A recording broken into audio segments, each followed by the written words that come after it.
in the country for hurricane storm damage risk reduction. And as we continue to do the armoring through our armoring program, as well as the levee lifts that are being done currently by the flood protection authorities, that system is getting stronger. It's getting more robust. So there are no concerns on our end that the levee system will do its job. It will perform as designed. It will perform as designed today. It will perform as designed tomorrow. And with long-term care and maintenance, it can perform as designed for the foreseeable future. The second thing that we're not here for is because we didn't just realize that levee lifts are going to be important or required for a system of this nature. This isn't new to us or anyone involved in the system. Any levee system, an earthen levee system, especially in South Louisiana, requires you to take measures to address subsidence, settlement, and sea level rise. It is just a factor of building a levee system in this area. Many of you are familiar with the Mississippi River levees that we have throughout the New Orleans area, throughout Baton Rouge, all the way up the river.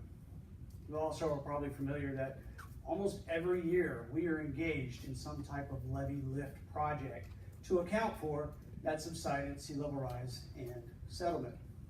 So it's just a nature. We were aware of this and we considered that in our designs as well as construction process, that they will be required in the future.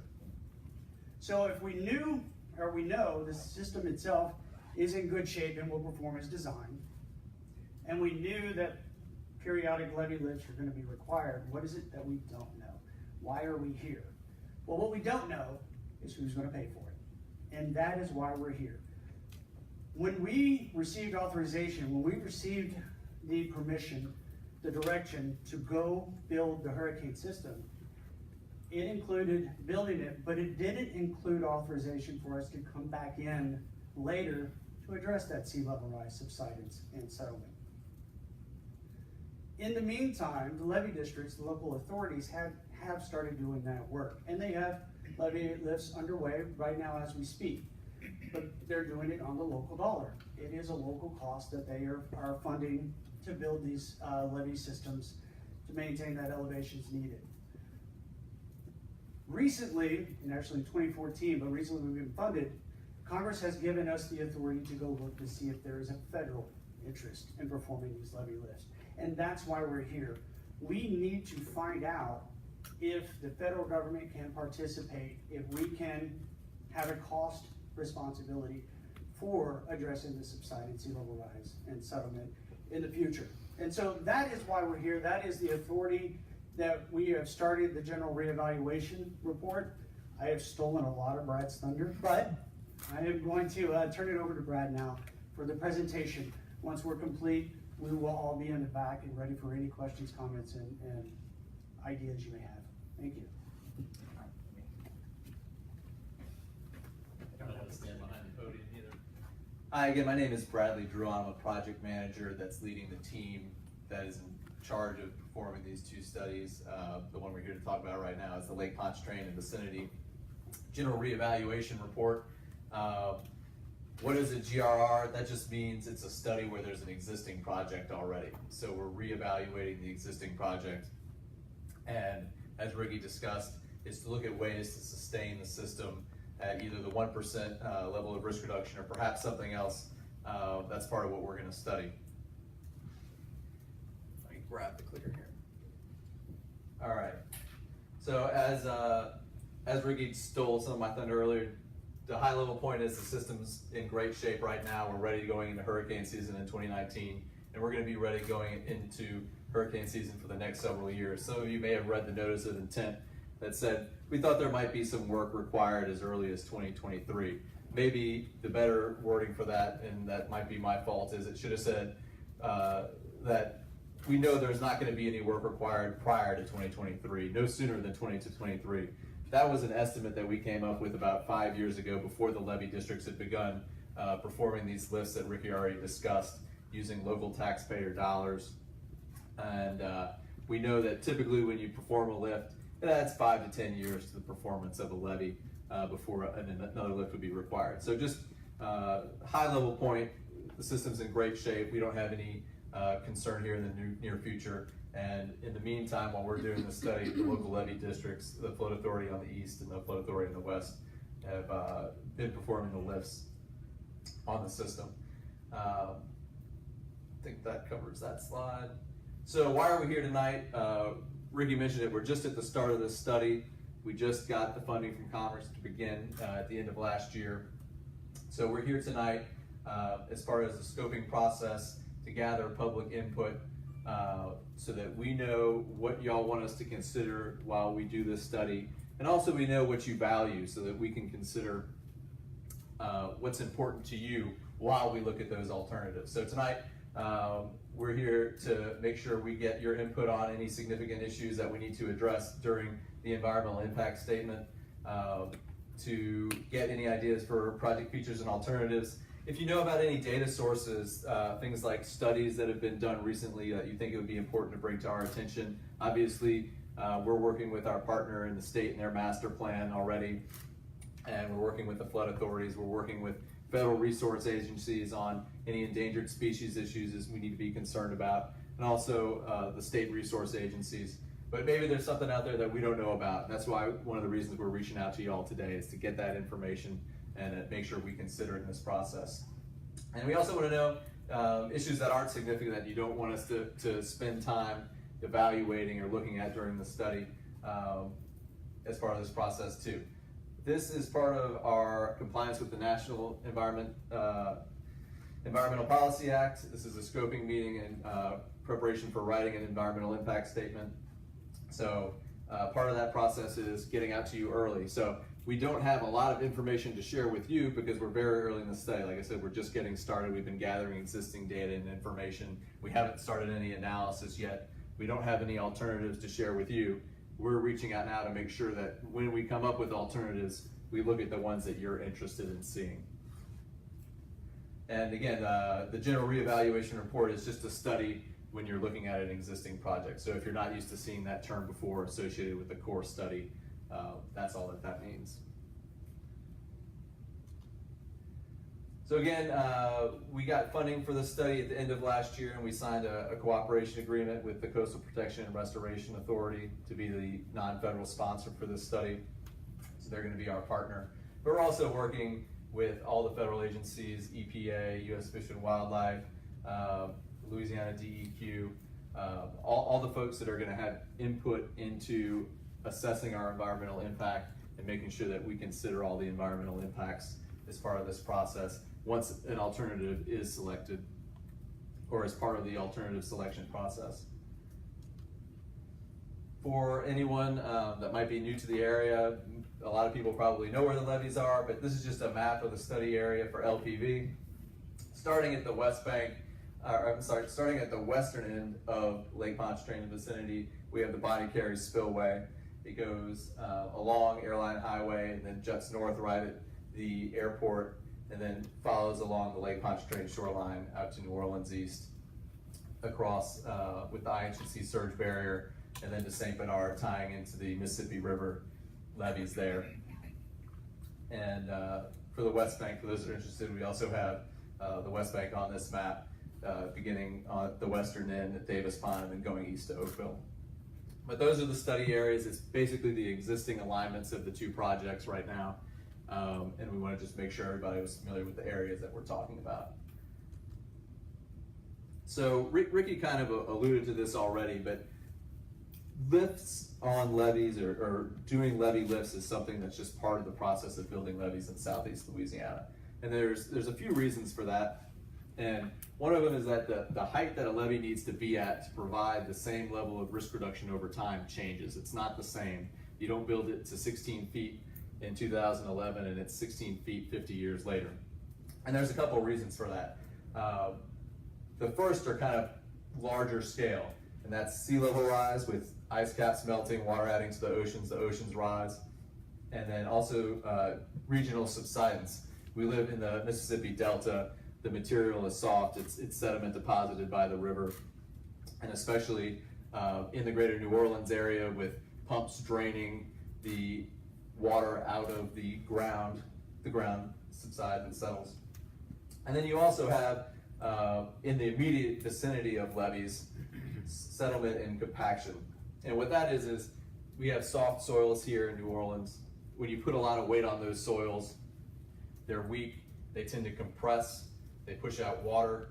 So the levee itself will actually settle or compact over time in the immediate vicinity. So those are just a couple of the reasons that I wanted to share with you and make sure you understood why future levee lifts are necessary. And it's something that's been going on for a long time and is a normal part of the construction process here in New Orleans.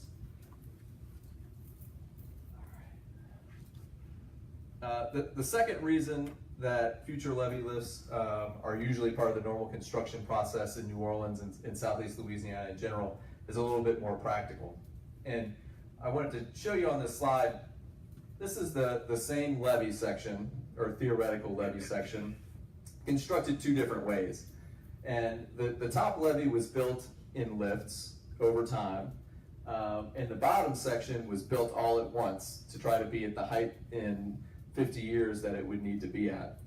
And the reason I put this illustration up on the board for you to see today is you can look at these levees and see that the berms on either side of the levee that are required, and that's necessary because of the soft soils, because if all I built was the center section and I didn't have a berm on either side, it would just push the ground out from either side because of all that weight.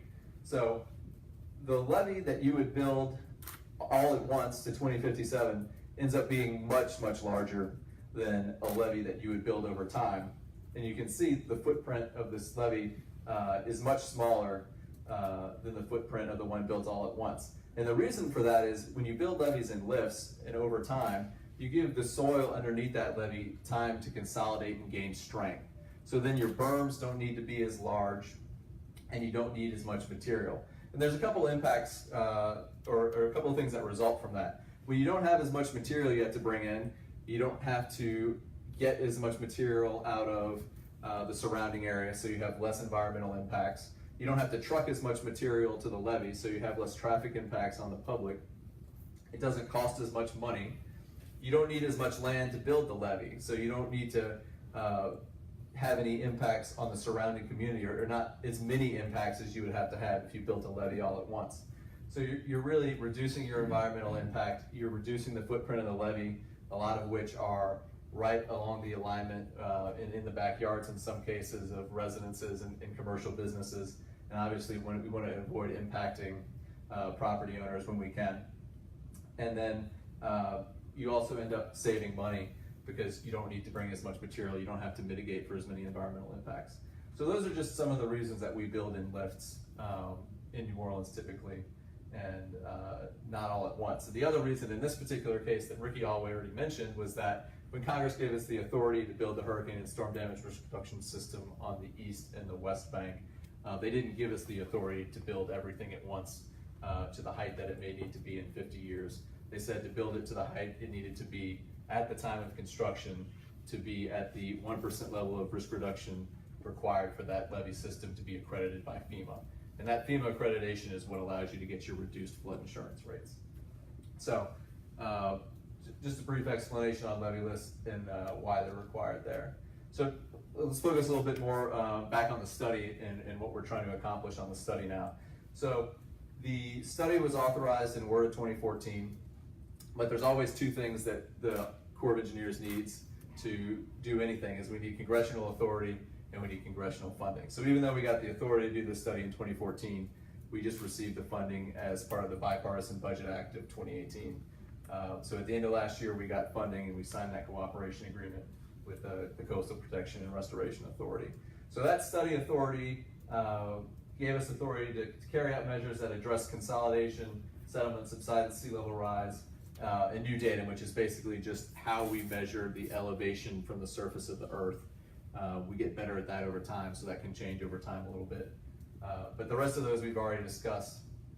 And assuming that we can find an alternative that is technically feasible, environmentally acceptable, and economically justified, Congress has given us the authority to move forward with sustaining the system at the 1%. Now we would still have to get funding and appropriations in the future. But that's the authority. That's why we're doing the study, is we need to find out if we meet those 3 criteria so that we can know if we have authority to move forward with doing some additional work to sustain the 1% level of risk reduction. So again, Congress provided the funding to move forward with the study in 2018, and that's what we've done. We've started gathering information and talking to all the individuals I already told you, and now we're here today to tell you that we're starting this process to gather your input and to take all that into consideration moving forward. So the study goals are threefold, and the Corps of Engineers public safety is always our #1 priority. So the #1 objective is the study is to reduce the risk of loss of life. That's our #1 priority. Secondly, we want to reduce economic damages caused by potential flooding from hurricanes, storms. And then third, we want to reduce environmental damages that are associated with those storms and the flooding.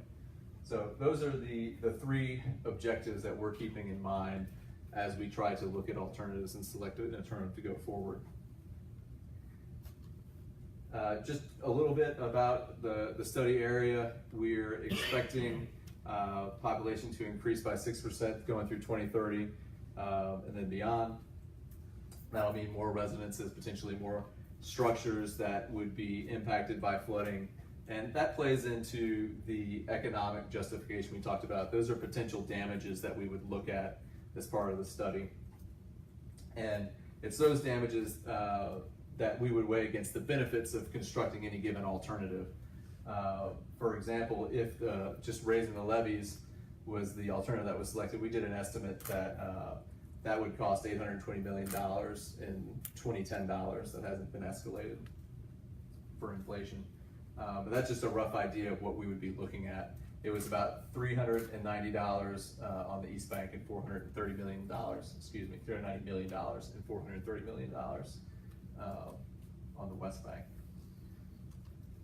So for anyone that's not from New Orleans, most people already realize this, but we always like to put this slide in here in case somebody just moved into town.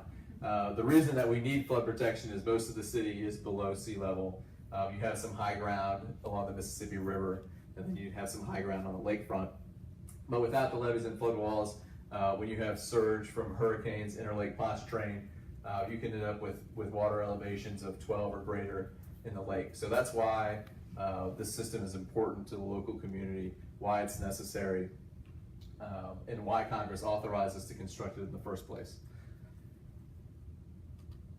So we talked about alternatives. I've said that word a few times, and what I really mean by that is risk reduction measures. What are things that we can do to reduce the risk to the community going forward, to look at sustaining that 1% level of risk reduction that it currently has, and to look at maybe there's some other higher level of risk reduction that might be justified. We don't know yet at this point. Obviously, like I said, we've just started the study. But the risk reduction measures that we would consider kind of fall into 3 categories: structural, non-structural, and natural. So the structural are some of the more obvious ones that you can see around town, and that would be constructing levees, flood walls, maybe making improvements to drainage. Non-structural has to do with things like communicating the risk to the community to get folks to evacuate in advance of a hurricane, things that improve your chances of reducing the risk or the loss of life, or the risk of the loss of life. And also potentially flood proofing or elevating buildings if there's critical infrastructure that needs to stay in place. We did a lot of work to make sure that the buildings that the Sewage and Water Board houses their pumps in after Katrina could withstand hurricane force winds. So that's just an example of that. And then nature-based is things like building march, which can knock down surge, increase the friction, reduce wave heights as they hit the levee. So those are the 3 categories, and these are the ideas we usually consider when we're looking for alternatives to accomplish an objective. And the reason we put these up there is that so you know what we're already thinking about, and you can give us feedback on if any of these alternative risk reduction measures that we're looking at are things you absolutely don't want us to consider. If there's something you absolutely don't want us to consider, we want to know that. If there's things that you do want us to consider that are on this list, we'd ask that you fill out the comment cards. We'll have an email address in the presentation. We really want your input on things that you would like us to look at. All right. So the path forward for this study, and to give you kind of a timeline of what to expect, when you might hear from us again, when we'll have an alternative to discuss with you, is up on this slide. So again, we started this project by signing the cost share agreement with the Coastal Protection Restoration Authority in October of last year. Right now, we've been gathering existing condition data, making sure we have a good idea of all the information that we have available to us for the study right now, talking to the state, and making sure we know what's in their master plan and what they're looking to see. And now we've started the public and agency meetings, which is what we're doing here tonight as part of the scoping process, part of the NEPA process that we mentioned earlier. And then after we gather your input tonight, or maybe the next several weeks, if you send us an email over the next couple weeks, we're gonna take that information and we're gonna start doing alternative creation and evaluation. So we're gonna look at the alternatives you bring up to us. We're gonna look at the alternatives that we think are the most likely to have the highest benefits and to result in meeting those objectives of reducing the risk of loss of life, reducing economic damages, and reducing environmental damages. And then we're gonna come up with a tentatively selected plan and write a draft report. And that draft report should come out in December of this year. And that's when you're gonna have a chance to see what we're proposing, what we think the best alternative is to accomplish those objectives that we talked about. And that will be a formal comment period where you can see the draft report, a draft environmental impact statement, and then share with us again and provide us more input on whether or not we've met what you think is the best alternative if we've listened to you. And then if we've done our job right, a few months later in April of 2020, we'll reach the agency endorsement of our plan, and we'll begin writing a final report, writing a final EIS that will be signed by the Chief of Engineers. And that would, assuming we have a positive finding, give us the authority to move forward with potentially future levee lifts if that's the alternative that's selected. And then we would just need appropriations, because again, like I mentioned before, the two things we always need to do anything is authority and appropriations from Congress. So that's kind of the timeline that the study has. Again, it's a 3-year study total. It's a cost of $3 million for each study, one for LPV and one for WVV. And so just to kind of repeat what we're looking for tonight and what we're hoping to accomplish tonight is to gather your input. Obviously, we know about the impacts of Katrina, but maybe that there's other storms that have had damages or impacts to your community that we would want to know about. Are there risk reduction measures that you would want us to consider that weren't on that list that I showed you earlier? Something that you want us to make sure we know about? Are there specific things that planning teams should consider? Are you in an area that had trouble evacuating? Is there an evacuation route you want to make sure we look at? Things like that. Do you know of any data or studies that could help us in our alternative selection, our alternative development, our alternative analysis, and ultimately selection? Are there significant impacts that you want us to make sure we know about that this could cause as we go forward with the study? And then are there things that aren't important that we shouldn't waste our time on? Again, this is to gather input from you, gather ideas from you, but it's also to get a feeling about what you value and what's important to you so that we make sure we have that in mind when we're looking at the alternatives and making a selection. So that's what we're here for tonight. We have a lot of folks, myself and others in the back of the room, that are happy to talk to you. We have a email address that you can send comments to if you don't want to fill out a form in the back tonight. And we also have an address up there that you can send mail to if you'd rather write us a letter and send us a letter. We'll be happy to take those too.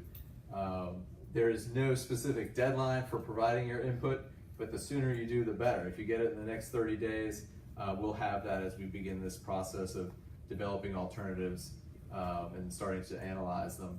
And the sooner you get it to us, the more influence you'll be able to have over that process. So I appreciate everybody's time tonight. I know everybody had a busy day and now they're here. So I'm going to go ahead and stop. And I think, Ricky, anything else to add? No, I would just say, please join us in the back. We have our team available to answer any questions. There is a very real possibility that you're going to ask a question, we don't have the answer.